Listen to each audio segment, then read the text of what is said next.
បាទសួស្តីបងប្អូនទាំងអស់គ្នាថ្ងៃនេះខ្ញុំបាទ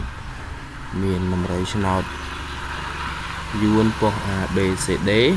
សម្រាប់យុទ្ធសាស្ត្រសំណាង free នៅថ្ងៃទី23ខែ4ឆ្នាំ2025យ៉ាងនេះបាទអញ្ចឹងនេះគឺជានំរៃឆ្នោតនេះគឺដំបូងបាទអញ្ចឹងយើងអត់មានលេខដែលយើងត្រូវផ្ទៀងផ្ទាត់ទេណាបងប្អូនបាទអញ្ចឹងមុននឹងការឲ្យតម្រូវឆ្នោតនេះសូមបងប្អូនកុំភ្លេចជួយចុច like ក៏ដូចជា subscribe នៅ channel របស់ខ្ញុំបាទម្នាក់មួយផងដើម្បីទទួលបាននៅវីដេអូថ្មីជារៀងរាល់ថ្ងៃតែម្ដងដោយឥតគិតថ្លៃទេណាបងប្អូនបាទអញ្ចឹងសម្រាប់ប៉ុស ABCD នេះគឺខ្ញុំបានធ្វើរួចហើយបងប្អូនអាចធ្វើការយកទៅកត់ទៅបាទខ្ញុំធ្វើការហៅជូនបាទសម្រាប់ពីរលេខគឺមាន35បាទ35បាទ35បាទ54បាទ54បាទ54បាទ79បាទ79 79បាទ74បាទ79ហើយ74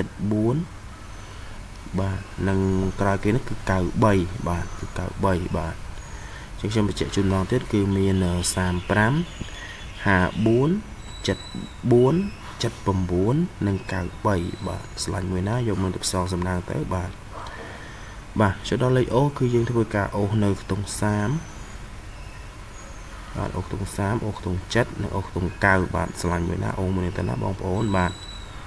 ចំណែកឲ្យ3លេខនោះគឺមាន354បាទ354 794បាទ794បាទនិងចុងក្រោយគេនេះគឺ547បាទបញ្ជាក់ជូនមាន354 794 547បាទ547បាទអញ្ចឹងនេះគឺជាតម្រូវឆ្នោតប៉ុស ABCD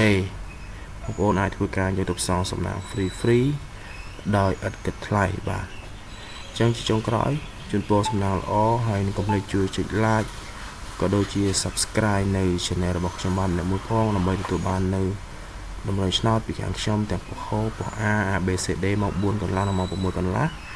ជារៀងរាល់ថ្ងៃតែម្ដងណាបងប្អូនបាទអញ្ចឹងក៏មានតែប៉ុណ្្នឹងដែរបាទសូមអរគុណសូមជម្រាបលា